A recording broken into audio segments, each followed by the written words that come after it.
Bonjour à tous. Alors ce tutoriel fait partie d'une playlist qui est dédiée à la PO en PHP. Alors aujourd'hui on fait un petit TD. On va partir d'un peu de code que j'ai écrit pour expliquer ce que je veux faire en fait. Et à partir de là il va falloir proposer une architecture de classe. Alors vous avez un lien dans la description vers une page web sur laquelle vous pouvez récupérer le code de départ qui est ici. C'est tout ce qu'il y a sur cette page web en fait. Et moi c'est ce que j'ai fait, donc le code est ici. Alors qu'est-ce qu'on a dans les mains? Alors, on est dans un plan de coordonnées XY. On a des objets de formes différentes posés dans ce plan. Chaque objet a un centre de gravité qui a des coordonnées dans ce plan. Alors, j'ai besoin de deux variables pour ces coordonnées. Elles sont ici. Alors, les objets dont je parle, c'est un carré, un rectangle et un triangle. Bon, en fait, c'est pas autre chose, hein. Je vais appeler ça des formes plutôt que des objets, étant donné qu'on est en PO, de manière à ne pas créer de confusion. Donc, les formes de départ ont leur centre de gravité sur l'origine du plan. En CGX égale 0 et CGY égale 0. Alors, j'ai besoin d'une fonction qui déplace le centre de gravité. Elle est là. J'ai besoin d'avoir des fonctions qui calculent la surface, donc l'air de la forme en fait. Donc j'ai besoin d'une de ces fonctions pour chaque forme. Donc j'en ai une pour le triangle ici, j'en ai une pour le rectangle, et j'en ai une un peu plus bas pour le carré. Donc ce que je veux, je rappelle, c'est proposer une architecture de classe. Alors pour faire ça, euh, en fait c'est toujours la même méthode. Il faut répondre à deux questions. La première, c'est quelles sont les caractéristiques et les fonctionnalités qui sont communes à toutes les formes. Et la deuxième, c'est quelles sont les caractéristiques et les fonctionnalités qui sont spécialisées. Donc deux questions, qu'est-ce qui est commun, qu'est-ce qui est spécialisé. Alors, on y va. Le centre de gravité. Bon, le centre de gravité, toutes les formes en ont besoin. Donc là, c'est évident, c'est commun à toutes les formes. La deuxième, la fonction déplacer.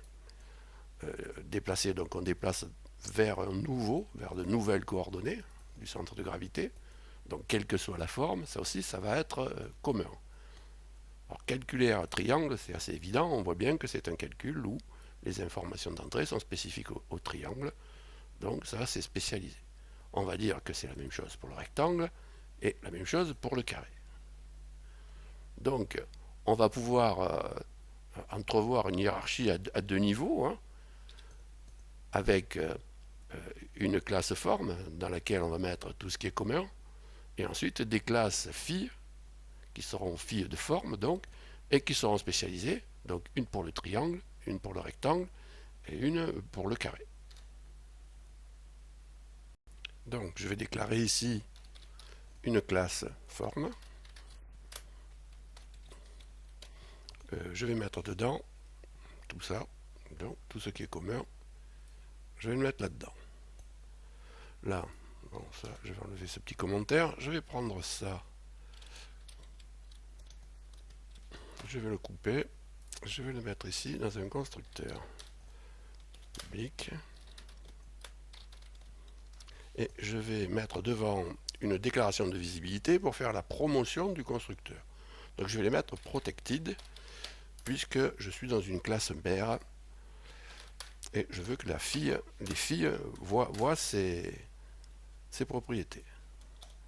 Ici je vais rajouter un public.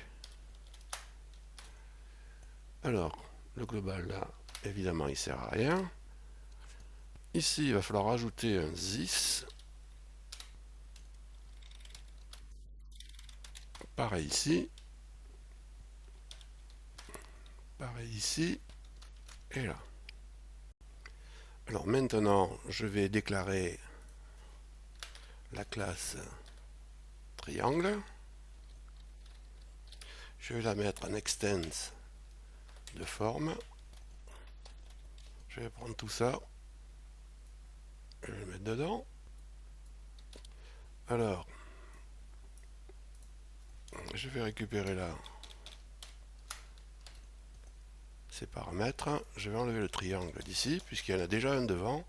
Donc triangle calculaire, ça me suffit. Ensuite là, je vais déclarer un constructeur, donc public function, base hauteur. Donc là, pareil, il faut que je mette une déclaration de visibilité. Ici, je vais les mettre en private. Il faut que je rajoute les is ici.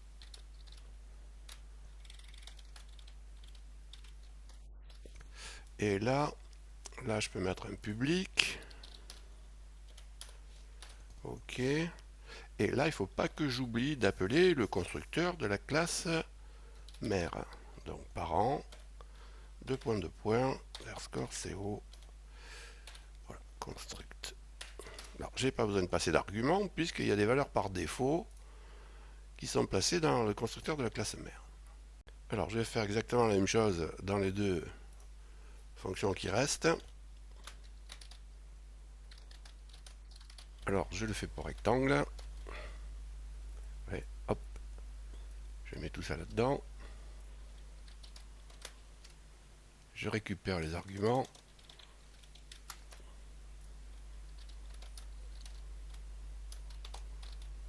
Hop.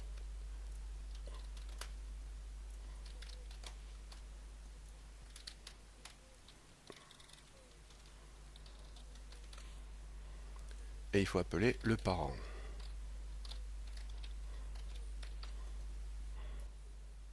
Un d'avant pour le carré.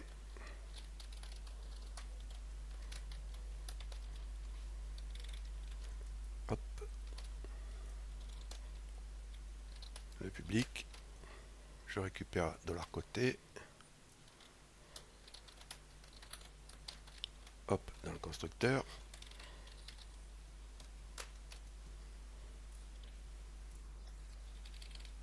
Et voilà.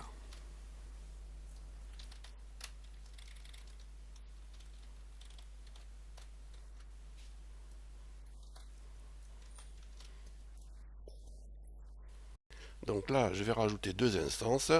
Donc là, j'ai fait un copier-coller. Hein. Donc là, j'ai une instance de carré. Donc new carré avec un côté de 2.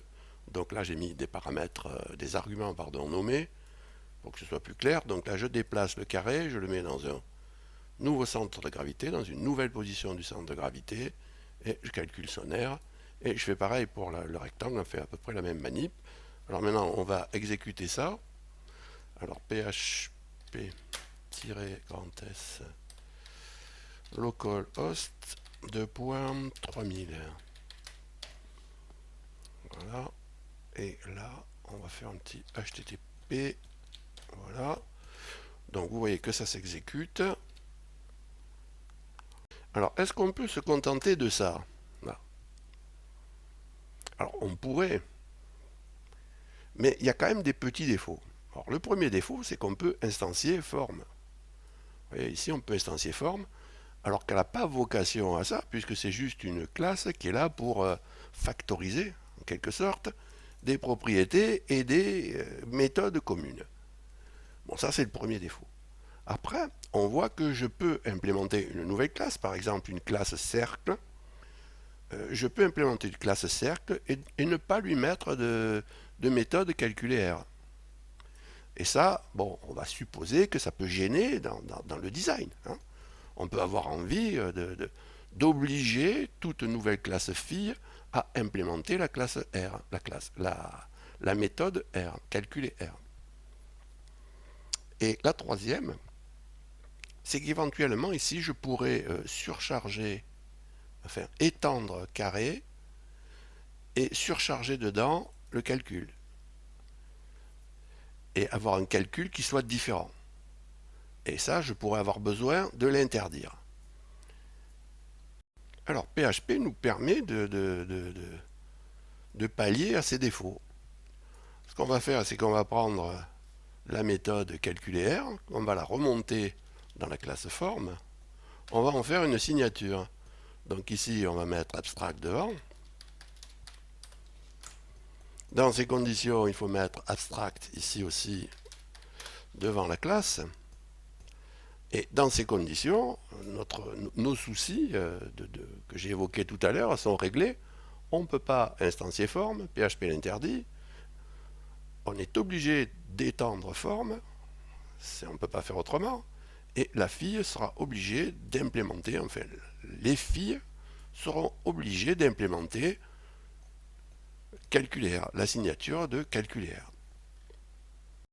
Et maintenant alors, est-ce qu'on peut se satisfaire de ça? Mais bien sûr que non.